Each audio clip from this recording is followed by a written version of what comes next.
오늘의 평안 노트는 창세기 18장 1절에서 8절까지의 내용입니다. 메디치 가문이라는 이름을 들어보신 적이 있으실 것입니다. 15세기부터 17세기에 이르기까지 이탈리아 피렌체를 사실상 지배했던 가문입니다. 이 가문을 설명하는 방식은 보통 두 가지로 나뉩니다. 하나는 이렇게 말합니다. 당시 세계 최고 수준의 부를 축적했고 교황을 2명이나 배출했으며 레오나르도 다빈치, 미켈란젤로, 갈릴레오 같은 인물을 후원하고 키워낸 가문이라고 말입니다. 또 다른 설명은 이렇습니다.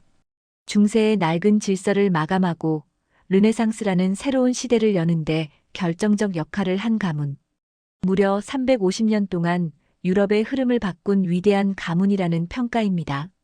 어느 쪽 설명을 들어도 메디치 가문은 분명 대단한 가문입니다. 그러나 제가 이 가문에 관심을 갖게 된 이유는 부나 예술 때문이 아니었습니다. 사람의 마음을 얻는 법이라는 책이 있습니다. 부제는 이렇게 붙어 있습니다. 350년 동안 세상을 지배한 메디치 이야기. 이 제목을 처음 보는 순간 제 마음속에 하나의 문장이 떠올랐습니다. 사람의 마음을 얻는 자는 모든 것을 얻는다. 책을 읽고 자료를 찾아보고 메디치 가문을 깊이 들여다볼수록 이 문장은 점점 더 분명해집니다. 메디치 가문이 350년 동안 무너지지 않았던 이유는 사람을 이기는 힘이 아니라 사람의 마음을 얻는 능력 때문이었다는 사실입니다. 그리고 저는 문득 이런 생각을 하게 되었습니다. 이 정신이야말로 예수님께서 우리에게 가르쳐 주신 기독교의 핵심 정신이 아니었던가. 메디치 가문의 실질적인 창업자는 조반니 디 비치 데 메디치입니다. 이 인물의 철학을 저자는 두 개의 사자성어로 요약합니다.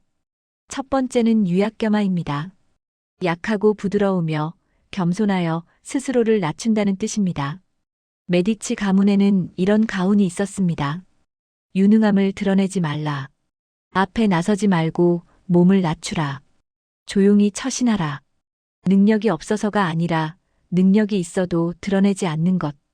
이 태도는 예수님의 낮아짐의 정신과 너무도 닮아 있습니다. 두 번째 정신은 여민동락입니다.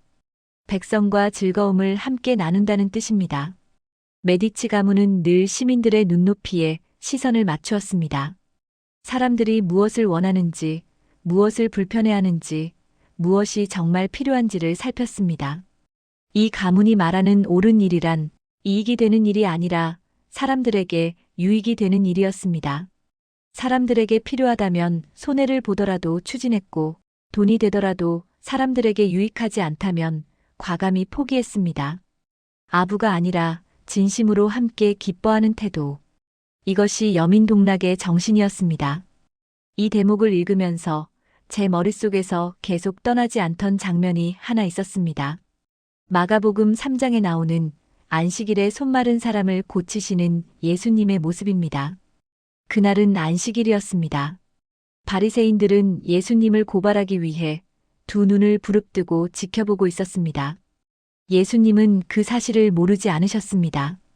그러나 그분은 손 마른 사람을 그냥 지나칠 수 없으셨습니다. 그리고 이렇게 물으십니다. 안식일에 선을 행하는 것과 악을 행하는 것, 생명을 구하는 것과 죽이는 것 중 어느 것이 옳으냐? 메디치 가문이 말한 옳은 일, 사람에게 유익한 일을 선택하는 태도는 이미 예수님께서 몸소 보여주신 삶의 방식이었습니다. 이 말씀 앞에서 저는 제 목회와 한국 교회의 모습을 돌아보지 않을 수 없었습니다. 우리는 왜 위기에 놓였을까요? 왜 사람들은 교회를 외면할까요? 특히 왜 젊은 세대는 교회를 매력 없다고 말할까요? 그 출발점은 어쩌면 아주 단순합니다. 사람에 대한 관심을 잃어버린 순간부터였습니다. 교회가 성장하면서 숫자가 중요해졌습니다.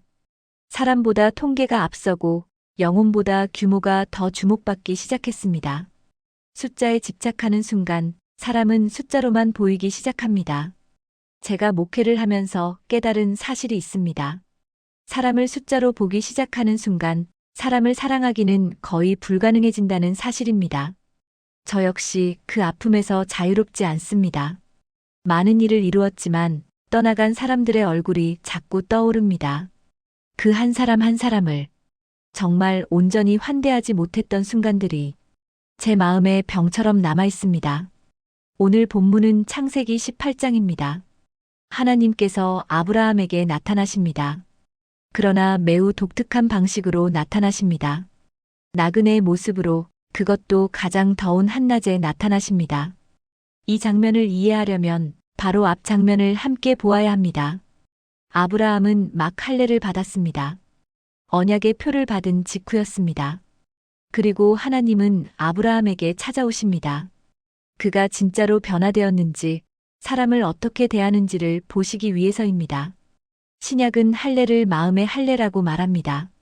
마음의 할례를 받은 사람은 하나님을 사랑할 뿐 아니라 사람을 사랑하는 삶으로 드러나야 합니다. 아브라함은 나그네 셋을 보자 즉시 달려갑니다. 땅에 엎드려 영접합니다.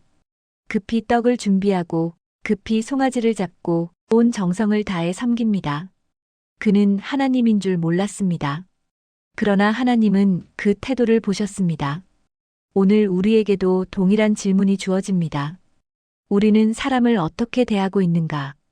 아내를, 남편을, 직장에서 만나는 사람을, 교회에서 마주치는 사람을 정말 주님 대하듯 하고 있는가? 무슨 일을 하든지 사람에게 하듯 하지 말고 주께 하듯 하라는 말씀은 결국 환대의 태도를 요구합니다. 그래서 저는 이렇게 결심했습니다. 거대한 나무 그늘 같은 공동체가 되자. 지친 사람이 오면 먼저 쉬게 하자. 마음이 상한 사람이 오면 먼저 회복되게 하자. 그래서 우리가 품은 두 문장이 있습니다. 나무 아래에서 쉬소서. 당신의 마음을 상쾌하게 하신 후에 지나가소서. 이 두 문장이 우리 교회의 문화가 되기를 원합니다. 예배당에서, 주차장에서, 가정에서, 일상에서 서로를 환대하는 공동체. 그리고 이 환대는 교회 안에서만 머물지 않을 것입니다. 지친 이웃에게로, 작은 교회들에게로, 연약한 이들에게로 흘러갈 것입니다. 하나님은 정확하신 분입니다. 우리가 먼저 사람을 환대하면 하나님은 우리를 먼저 회복시키십니다. 우리가 아직 죄인 되었을 때 우리를 먼저 환대하신 하나님처럼 말입니다. 내년도 하나님 앞에 기도하는 한 해가 되기를 바랍니다. 하나님 아버지, 우리를 먼저 찾아오시고 자격 없을 때에도 사랑으로 환대해 주신 은혜를 감사합니다. 사람보다 형식을 앞세우지 않게 하시고 예수님의 마음으로 이웃을 바라보게 하소서. 지친 이들에게 쉼이 되고 우리의 삶을 통해 하나님의 환대가 흘러가게 하옵소서. 예수 그리스도의 이름으로 기도드립니다. 아멘. 신앙은 얼마나 많이 알고 있느냐가 아니라 얼마나 사람을 품고 있느냐로 드러납니다. 오늘 우리가 만나는 그 한 사람이 변장하고 오신 하나님일지도 모릅니다. 사람을 얻는 자, 결국 모든 것을 얻게 됩니다. 구독과 좋아요는 저에게 은은한 위로가 됩니다.